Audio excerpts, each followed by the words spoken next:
مشاهدينا وين ما كنتوا عم بتابعونا بلبنان وبالعالم، تحية من برنامجنا من البيت ومن شاشة مريم تي في لإلكم. اليوم بحلقة جديدة رح كون عم بستضيف السيدة أدريانا ريس ميركادو، ورح تقلنا عن تجربة شخصية، رح تخبرنا عن تجربة شخصية مرت فيها هي وعائلتها، وخاصة مع ابنها اللي كان مدمن على المخدرات. She's going to talk about the experience of her son with addiction, and I hope each one of us is going to learn from this story. We are so honored to have you, Mrs. Adriana, and thank you for Mrs. Cecilia Feghali for putting us in contact with you. First of all, I just wanted to start with the first question. When a child is addicted, there is any stigma in the family or any feeling of shame and guilty. عم بسأل السيدة أدريانا إنه بس الولد، واحد يكون عنده ولد ويكون مدمن على نوع من المخدرات أو على أي مواد تانية، هل بيشعر أو بتشعر العائلة بنوع من يعني الاستحى إنه ابنهم مدمن، أو بيشعروا إنه هن ما قدروا يعملوا له شيء، يعني في نوع إذا فينا نقول من الأسى على هذا الموضوع؟ My name is Adriana Reyes Mercado. I'm from Cali, Colombia, and I got to tell you before starting this interview that I'm a proud mom of 2 kids. Isabella, who is my little giant, she's 1 meter and 94. She's loving, she's caring, she's humble, she's respectful, smart, intelligent. What else I can say about her? And most likely she is a high-performance athlete for volleyball. Now comes Juan Camilo, who is my oldest son. He's intelligent as well. He's a nature lover. He's a housekeeper. He loves to sing. And I gotta say that he's a drug addict. And that's something that as a mom, you don't wanna say, but it is. It's my reality, and that's something I wanna share with people who are in the need of knowing what to do. And basically, I want to make sure that people understand that we as parents, we do not understand why we feel so ashamed that, but we didn't cause it, we can't cure it, and we can't control it. نعم، بإيجاز بتقول إنه بس يكتشف الواحد إنه ولده بيعاني من أي إدمان بيصاب بالقلق، وببلش يسأل حاله أسئلة ليش كيف وين، وبلشت مسيرة صعبة بالنسبة لها هي كمان، لأنه الموضوع هو تابو نوعا ما بالمجتمع الكولومبي ومزعج كتير للعائلة، ومنه كتير مألوف بعائلتهم. وعادة بتقول إنه بس نحس إنه شخص مدمن كان من الضروري نفتش على المساعدة، وبتشدد على إنه الإدمان هو مرض. So what harm does stigma do from your perspective as the mother of an addict? شو الأذى يلي بيسببه هالتوصيف إذا فينا نقول للأشخاص المدمنين، خاصة إنك ولدتوا للشخص؟ Definitely you feel guilt, you feel the shame when you discover that your child is an addict. Because there comes that you do not understand why it happened, where it happened, who caused it. And you start telling yourself that if I have done different, if I have tried different, but there's nothing you can do. It already happened. The only thing you can do is be with them and not stigmatize that person. Try to help just with loving care, with attention, and try to figure out where to find information. That's why I'm here, trying to let people know that they're not alone, that there's a whole bunch of people around the world with the same problem, and we gotta speak out loud and be proud still that we have an addict kid. نعم، بتقولوا انه هو شعور بشع كتير، وضروري يساهم او ضروري نساهم بالغاء وصمة العار او الستيغما للاشخاص يلي بحاجة للمساعدة ليتخلصوا من المخدرات، وكمان ساعتها ما بيستحقوا انه يطلبوا المساعدة. هي شاركت بجلسات وكانت تدعي الاشخاص انه يشاركوها قصصهم، وانه الحياة حلوة بعيدة عن عالم الكحول والمخدرات. بتقول انه كأهل لازم يحكوا عن مشاكلهم بلا ما يستحوا، وانه هالاشخاص مش وحدهم ولازم يتم العمل على سبل الوقايه. So why is the co-addiction is the enemy of recovery؟ ليش عادة المساعدين للأشخاص يلي هن مدمنين بيكونوا إذا فينا نقول أعداء الشفاء؟ Stigmatizing addiction is the worst of the behaviors. This is why we have to participate in the elimination of social stigmas. For example, we are walking on the streets and we see someone down laying there. What is our first reaction? The first reaction is, ew, he's dirty, he smells, he's stinky, he's a drug addict, he's gonna rob me. And those are the symptoms as we as society have to take out. So the people who has a problem of addiction can seek for help without feeling isolated, without feeling depreciated. That's why we're looking for it. Me at the moment, when you believe firmly, as I do as a mom, that I can help my kid step out of this by letting him do what he needs to do by himself and not being there holding him and giving him all the things that he can really do, that's where the miracle's gonna happen. So as a parents, we must talk about the problem. We must share our experience. We should let people know we're mothers or fathers or uncles or aunts of an addict family. So here we are. نعم، بتقول انه الاهل هن كاهل بيعتمدوا على علاقتهم بالشخص يلي هو بحاله بيكون حرجه، وبحياتها هالازمه يعني بتقول انه ما حدا منا بده انه يكون ضعيف حد الشخص يلي بيكون بيعاني من هالنوع من الادمان. وبتقول كمان انه ما فينا نكون اثنيناتنا ضعاف. أول شخص لازم يساند المدمن ليكون حاسس إنه في حدا واعي حده وما رح يخونه أبدا وما رح يخذله، وإنه أوقات منفكر إنه أو منحس إنه خسرنا هويتنا ومنضل خايفين إنه يتخلوا عنا. So how can you get out of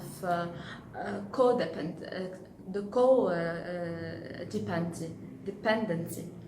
We as parents need to be clear that codependency is the dependency not to drugs, not to alcohol or to gambling. It's the dependency of the need of a relationship. In my case with my son, wow, I was in the seek of trying to hold him, trying to be stronger because I felt that he was the weak one. But in reality, I was the one who was the weak one. It's just like a maze. And however, I was looking to be needed, and he was looking to be needed as well. But the thing is that we need to be ourselves. We need to try to know, try to let things clear where boundaries start, where at the point that he can step in or when we need that he stepped out. Because codependency is the worst thing that can be in an addict's life. Why? We as parents, we only want to love, we only want to care, we try to help with our loving care, but we can still love, but not being there. We need to let go, and it's hard to let go. And let me tell you, like as an example, so you can figure out if you're in a codependency relationship, when you feel one of these items, or if you find out one of these symptoms, like you feel that you have lost your identity, you have struggle with your low self-esteem, have difficulties setting limits, that's what we talked before, that's when you experience extreme and emotional ups and downs, or you have a false sense of a relationship, then you're in trouble. You're a codependent person in your addict's life. نعم بتقول انه لازم شخص يفهم انه هو لازم يعتمد على نفسه ويكون مسؤول عن افعاله واعماله. So what should parents have in mind to help their child in order to be on the process of recovery؟ شو لازم الاهل يعملوا او يكون ببالهم انهم يعملوا ليساعدوا ابنهم على متابعة مسيرة العلاج؟ As a parent, we need to be clear that substance abuse and addiction are not the same. So in this case, substance abuse is something they make a choice on it, and addiction is a disease. So there comes the questions why it started and why he can't stop. That's something that he only have to figure it out. The things the addiction seeped into my son and got him into the crowd of addiction crowd, and it really choked him. So substance abuse is a choice and addiction is a disease. نعم بتقول انه لازم الاهل يفرقوا بين الادمان والتعاطي او استهلاك المخدرات. بس هون بنسال اسئله انه ليش قدر يتملك في هذا النوع من المخدر وما قدر يترك هالمواد. وبتقول انه الادمان هو طريق سريع وهو الطريق يلي سلكه ابني. استهلاك المخدر هو خيار ولكن الادمان هو مرض، وبتشدد على انه الادمان هو مرض. ومع الله بتقول انه بلشت تفهم اكثر واكثر الاشياء، ولازم يعرف الشخص المدمن انه كل الاشخاص اللي حواليه بيحبوه، ولازم يحس انه هو الشخص اللي عم بيساعده هو موجود كرماله ولا يهتم فيه ولا يقدر يساعده. So what would you say to relative of these people who are in the process of treatment؟ شو فيك تقولي للمقربين او للاقارب يلي هن كمان عم بيتابعوا حدا في طور العلاج من الادمان؟ When we understand that we are responsible for our actions, for our experiences, for our acts, that's when we can help getting out of codependency.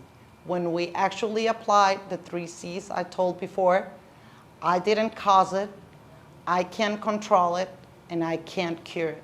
نعم بتقول انه اولادنا منن لعب فينا نديرهم ونخليهم يتصرفوا مثل ما نحن بدنا، ونحن مش مسؤولين كمان عن افعالهم، ولكن للاسف انه ما فينا نوقف الادمان، بس لازم نكون واقفين حدهم ويكون عندهم سبب هن وجيه بين نفسهم ليوقفوا الادمان ويقرروا انه يوقفوا الادمان، ونحن الاهل لازم نصلي كثير لهم.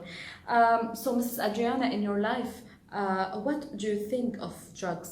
شو كنت تفكري عن الإدمان بكل حياتك؟ Well, drugs for me, it has been the worst experience.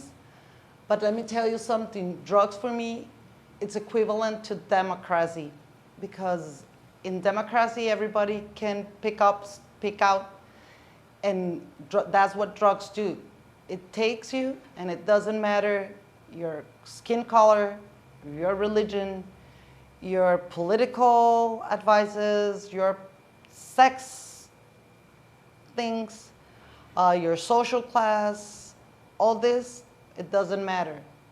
When the drugs get into your life, that's trouble. And that's really the most democratic thing I have ever seen, and that has been in my life. بتقول انه الادمان بالنسبه لها هو مثل الديمقراطيه، ما بيفرق بين الديمقراطيه والادمان، ما بيفرقوا بين بالحياه بين العمر، بين الدين، بين العرق، بين الواقع الاجتماعي. So we really appreciate everything you are talking about, and we hope that your son is going to gain against this war of drugs. So let's change a little bit the subject and tell us more about your idea, art by أدريانيتا ريس. خبرينا شوي عن هالفكرة يلي هيك لنغير شوية أجواء يلي حضرتك قمت بإطلاقها. The brand Arte para Usar by Adriana Reyes was born 14 years ago. This brand was taught to bring stories through color, through fabrics, paintings, anything that you can dream of. These stories are told through the different fabrics that we use, such as linen, jeans, canvas, silk. Paintings are the DNA of our brand, where you can express anything you want to, where you can imprint what you need to show to the world. And this was really important for me. I started painting t-shirts in 2012. And then at the same time, we started the brand Living by Adriana Reyes, where we used to paint cushions, sofas, curtains, anything you can use in your house, and you can give a new space or a new sense to your home. After that, everything kept on going, and all the kids start wanting to have a t-shirt painted where they can tell their story or where they can bring the stories alive. And that was the greatest project I have ever had. In 2016, I believe, 15 or 16, I'm not sure about it, but we started painting aprons. And this is something really cool, a really cool story. I'm a lover of the cooking, of the cuisine. And when I went to find an apron, it wasn't like, wow, this is a cool apron. This is an apron I should wear. When you go to a restaurant, you see all the people or the waitress that work there, they're not like really convinced of wearing with pride the uniform they're giving. So that turns out for the attention they give to their customers. So I decided to bring up like all these aprons with the stories. If it's an Italian restaurant, you'll see pasta, you'll see tomatoes, olive oil paintings. If it's a seafood restaurant, that's where you find imprinted on the aprons. So this is a really cool project, a project that I really loved, that I work hand by hand with women who are the ones who cut the apron, sew the apron, pack the apron. I do the painting. So everything, I mean, it's just about female and about giving people happiness and feeling reliable with what they're wearing. نعم، بتقول إنه هالفكرة خلقت من 14 سنة، هي اللي تحكي عن القصص ولكن بصورة حلوة من خلال استعمال الرسومات والألوان العديدة. بتستعمل كتير ماتيريالز مثل الجينز، اللينن، والرسم هو أساس فكرتها. بتقول إنه بال 2012 أطلقت خط اسمه ليفينج أو مشروع اسمه ليفينج، وبال 2013 بلشت تصمم مراويل بيستعملوها بالمطاعم، ويترس، نجارين وغيرها، وبيكونوا كتير اوريجينال ومشغولين من القلب، واكيد مشغولين على الايد، وهي موجوده بكالي بكولومبيا وبتوزع على الاكوادور والبرتغال. So how has your experience been in the world of female entrepreneurship? Well, it has been a whole of an adventure with ups and downs, because in Colombia, the country where I'm based off, being a woman, it's not easy. And being an entrepreneurial woman, it's not easier, at least. Much of my perseverance, my faith, and my interest in proposing new things through paintings, through art, to creativeness, have gave me the steps to be 14 years ago, starting my company and having it now. I work with mothers who are head of families, who are the ones who work for the company, who appreciate it, who do the cutting, the sewing, the packing, the sending, and well, as I told you before, I'm the one who do the paintings. But more than that is that we give happiness in each piece that we do. We send all our love when we touch it, when we feel it. That's where we need to do. And improving dreams, most likely all the pieces that I give out are for people who are entrepreneurial, who are starting their own business, and most of them are women. So I believe so that it has been a rough travesty until now, but a really satisfactory thing to feel all the love. And when they just send you the picture that, yay, I feel proud, I shouted loud, and wow, this is the greatest thing I have ever done. نعم، بتقول انه هي مغامره وفيها كثير اذا فينا نقول الطلوع والنزول، لانه ببلد مثل كولومبيا واقع النساء هو واقع شوي صعب، والامرأة لازم تتحدى المجتمع كله، تشتغل مع الأمهات وبالعمل الحرفي، وكمان كل الأعمال اللي بيقوموا فيها هي من القلب ليوصلوا للمستهلكين. وبتقول كمان انه بتحاول دايما انه تترك طبعة وبصمة بكل عمل بتقوم فيه. So thank you so much Mrs. Adriana Reyes Mercado for this amazing interview. We hope that everything is going to be okay in your life and in the life of your son. God be with you, and we really appreciate that you have been all this time talking about your stories, so people can relate and can learn from the addiction of drug. This I tell about it that is a worldwide war of drug. We hope that every human is going to be far away from drugs. شكرا مشاهدينا على متابعتكم، والله معكم.